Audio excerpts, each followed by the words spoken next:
Pada hari ini yang hadir adalah orang hebat, para prof, dekan dan anggota DPD kita hadir pada hari ini. Cuma saya karena ini judulnya suara dari pelukan kabut, jadi apalagi tadi ini yang dibahas juga mengangkat terkait ada tema-tema sosialnya, ekonominya juga ada di dalam buku ini, dan juga beberapa terkait masalah filsafat, ada kritikan terkait dengan politik juga. Saya mungkin mengambil sedikit dari judul saja. Jadi ini sebenarnya suara saya ini sudah sering saya juga tulis dan sering juga saya sampaikan kepada teman-teman wartawan, teman-teman beberapa kepala dinas terkait tentang kemana sebenarnya ini Pak Gandeng, Pak Gandeng Juku kemana? Yang ini kalau kita berbicara tentang ini kan berbicara kabut ini, artinya saya setiap pagi ini setelah saya subuh masih berkabut ini sudah kependekan pendidikan. Bertemanan ring ya. Jadi masyarakat tua ini sangat bersyukur sebenarnya karena dengan panjang pantai kita di Goa ini tidak sampai 1 kilometer, tapi Goa untuk mengkonsumsi ikan atau pengurangan protein ikan. Apakah karena kehadiran pemerintah di sini terkait mengatur distribusi ikan ke masyarakat, ataukah memang karena adanya teman-teman Pak Gandeng yang karena terpaksa untuk cari pekerjaan yang lain tidak diterima sebagai pegawai, tapi karena ada satu lowongan kerja sebagai Pak Gandeng ini, sehingga ini yang membantu para masyarakat baik untuk menurunkan stunting, sehingga hadirlah para Pak Gandeng ini dapur. Artinya kami ini hadir, kalau bahasanya kita ragam, bagaimana Pak Gandeng ini mengantar lauk ke dapur. Terima kasih atas kesempatan yang diberikan kepada saya. Perkenalkan, nama saya Rahmatia Rustam dari perwakilan BPD Kabupaten Goa. Makasih atas pemateri yang di depan, sungguh luar biasa penjelasannya tadi. Tapi di sini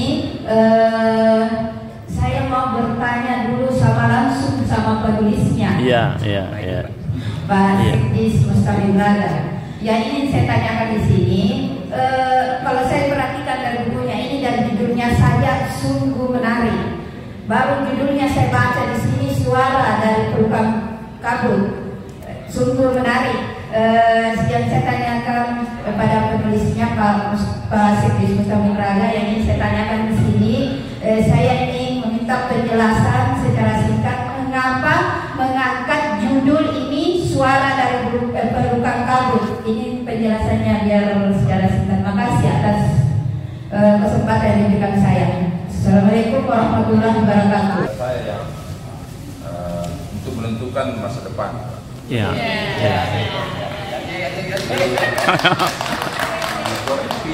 Iya. Rangka rotasi dan rotasi. Betul. Tapi karena sahabat saya yang mengundang Braga, saya harus datang. Ini tidak boleh saya lewatkan. Saya sudah 2 buku saya beli di Sobat Braga, saya tidak gratis Pak, saya. Iya. Saya takut jangan sampai ada jual di dalam ini, jadi saya beli sesuai dengan harga. Iya. Saya juga takut lebih jangan sampai ada yang terbagi. Lain-lain. Nah saya coba ini kan bedah buku. Jadi bedah buku itu ya tentunya kita mau melihat apa yang ada di dalam ini. Yang pertama yang saya sampaikan bahwa saya memang begitu saya lumayan juga koleksi buku di rumah. Tetapi kebiasaan saya Pak itu adalah ketika saya belum ada buku satu pun yang tuntas saya baca. Kenapa saya takut sekali jangan sampai saya tuntas tidak mau lagi membacanya. Jadi saya baca per esai, apalagi yang punya Pak Tommy. Saya begitu saya semakin membacanya, apalagi topeng-topeng itu, saya merasa bahwa diri saya disentil. Saya Raga ini termasuk orang yang sangat pandai mengangkat melihat sesuatu yang kalau dia coba untuk olah. Jadi sebenarnya ini juga adalah dari hatinya Din Raga. Jadi ini bagian dari caknya. Jadi dia tidak tahu di mana dia harus salurkan. Itulah hebatnya Din. Iya. Raga. Andai kan saya bupati, saya angkat jadi kepala dinas pendidikan, Pak. Iya. Cerdas, Pak. Cerdas. Saya itu yang karena tidak semua orang bisa menulis, Pak. Iya. Saya 10 tahun yang lalu saya sudah lihat tulisannya di media, Pak, media pajak. Saya pada saat itu saya mengatakan bahwa ini orang cerdas. Kenapa? Sebab banyak orang yang pintar bicara tetapi tidak bisa menuangkan bicaranya itu dalam tulisan. Tapi beliau ini adalah mampu bicara dan dia bisa menuangkan pikiran-pikiran itu dalam tulisan. Itu yang mungkin barangkali yang dan saya selalu beliau ini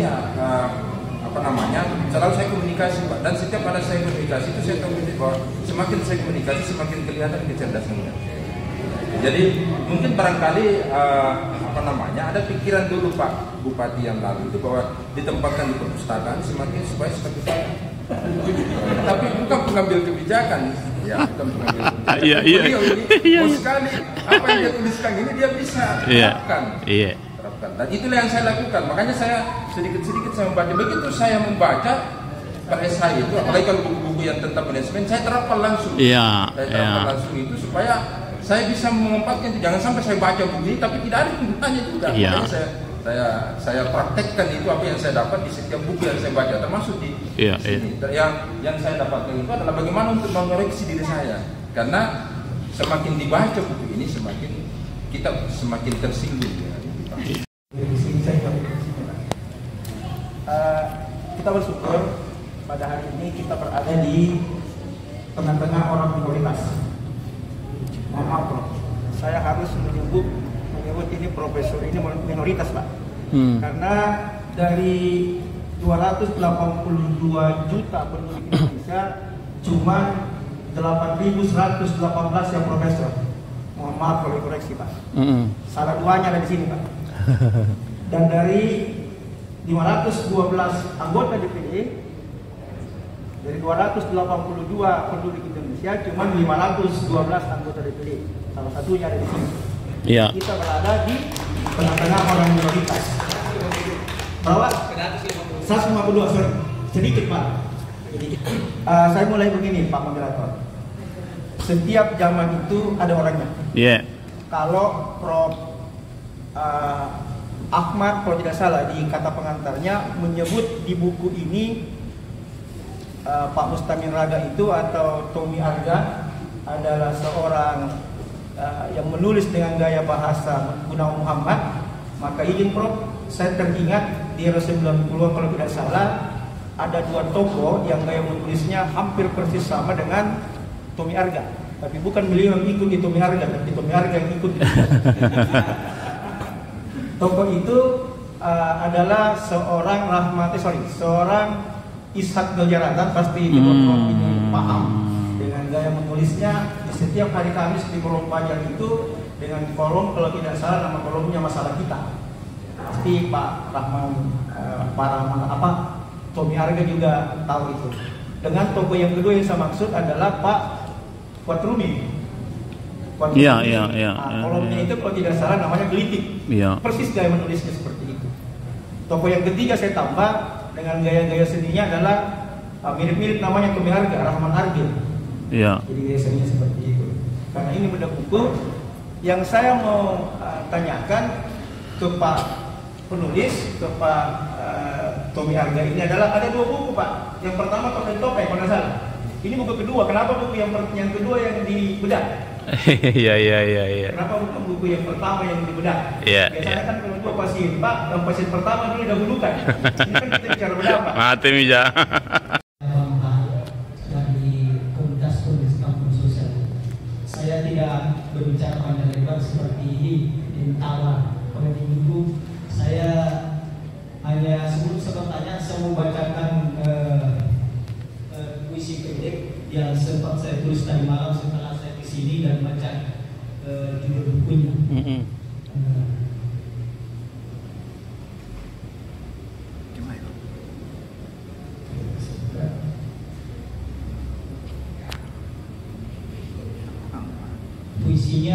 Begini kira-kira.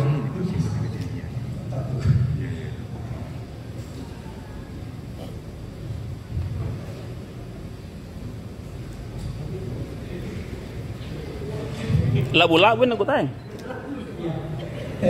Judulnya Suara dari Pelukan Kabut. Dalam kabut yang memeluk sunyi, ada suara kecil menutup hati. Tak terlihat, namun terasa seperti rahasia yang ingin dibaca.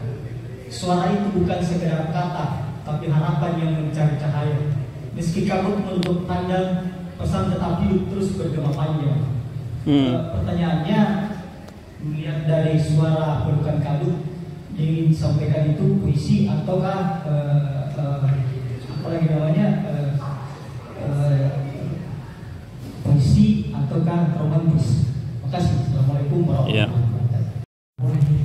Pak Baris, ada yang saya hormati dengan keberadaan kita di sini. Saya berterima kasih sekali karena saya dari Dharma Wanita Persatuan Kabupaten Doa, jadi diundang juga untuk menghadiri bedah buku suara dari pelukan kabut.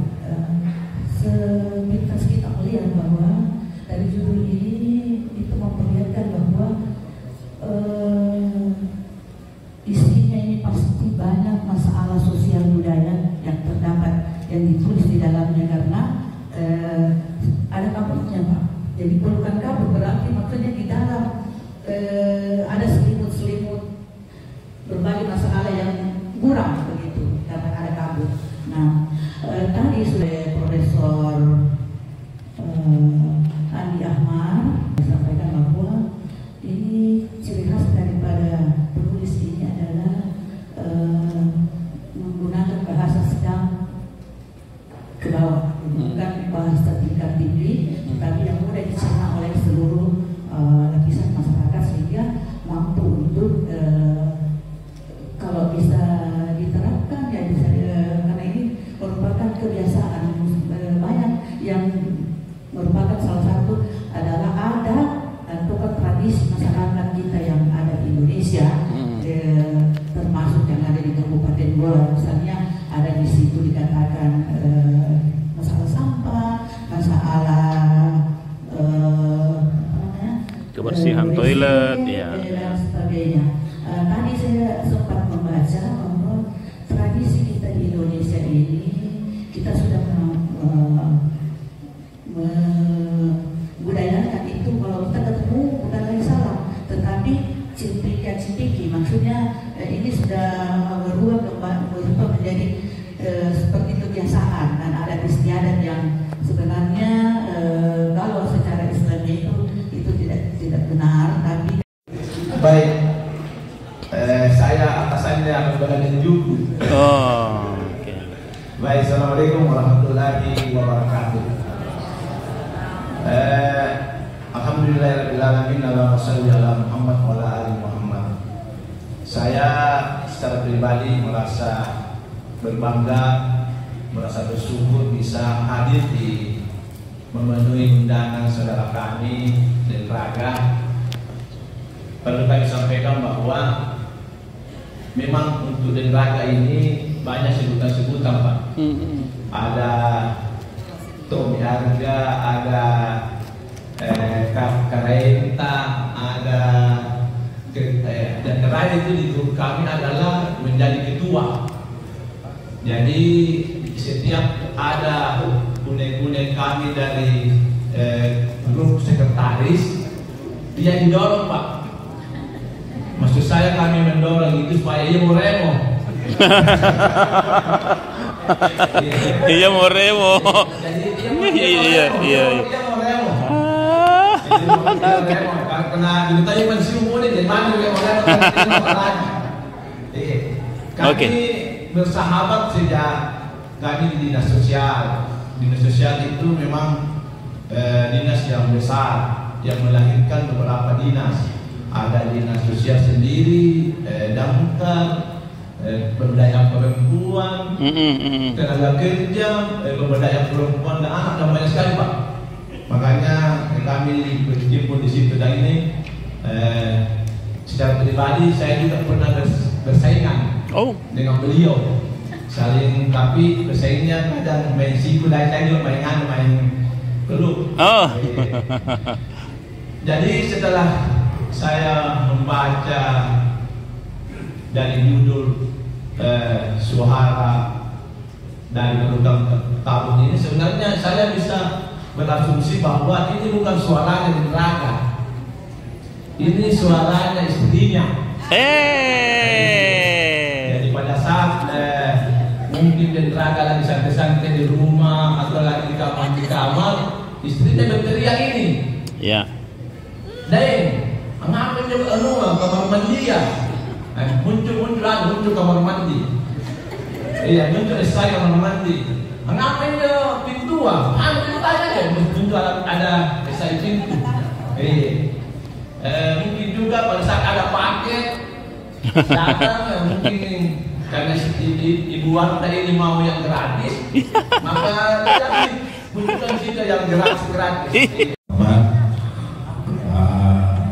Anggota DPD, seluruh teman-teman dan moderator, dan yang istimewa kepada penulis. Saya Firdaus, Kepala Dinas Sosial Kabupaten Goa. Saya melihat dan apresiasi inti dari atau substansi dari buku ini, pelukan dari suara kamu. Saya apresiasi karena penulis berani membongkar kerumitan, termasuk anomali ini ketidakjelasan. Iya. Kami dari dinas sosial, Pak, dinasnya orang-orang susah. Dinas sosial itu adalah dinas air mata. Tapi kami di sosial berprinsip mengubah air mata itu sebagai sumber mata air kehidupan. Asik.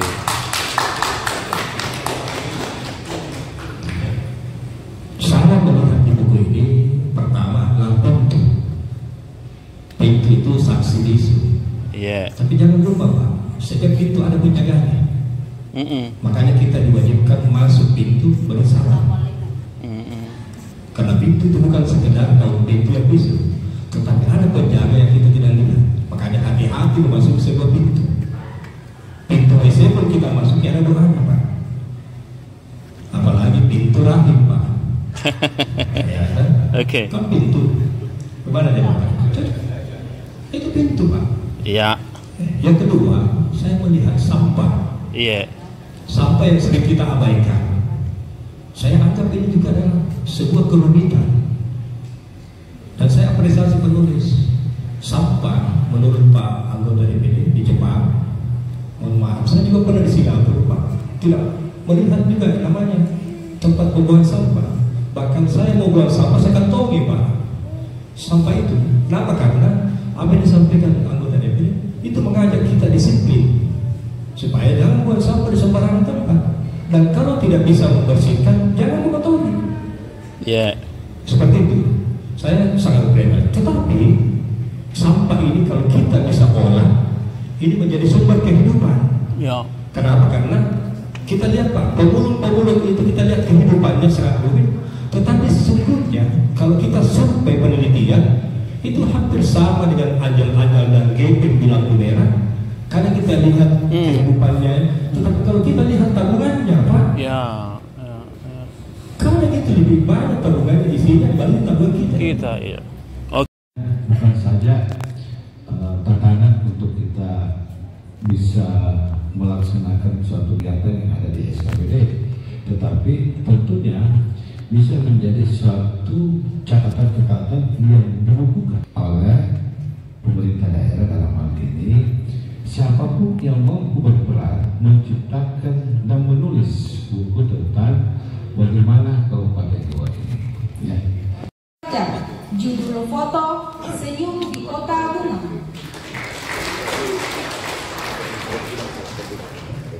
Akal budaya. Langganan juaran ya. Selanjutnya lomba karya tulis jurnalistik All About Malino.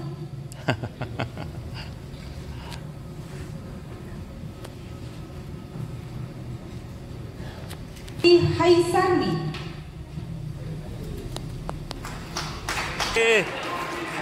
Ternyata orang dalam. Ordal.